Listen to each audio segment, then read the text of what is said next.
Take our lead, let's help you make your mark. Our goal is your satisfaction. Let us show you the way. Here's what I've discovered with my long research on how to get rid of that gluten, seitan aftertaste, smell.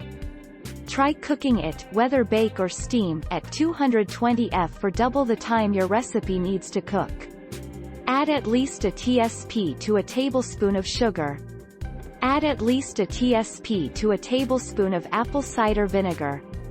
The 22nd of July 2017.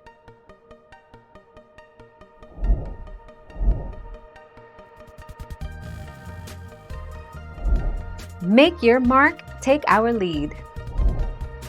Seitan is nutritious. Seitan consists almost entirely of wheat gluten, but it is still a nutritious food that is high in protein and minerals while low in carbs and fat. One serving of seitan, made from 1 ounce of vital wheat gluten, contains the following nutrients: 1. Calories, 104. Protein, 21 grams. 16 March 2018. Thank you for watching. Please subscribe and hit the bell notification.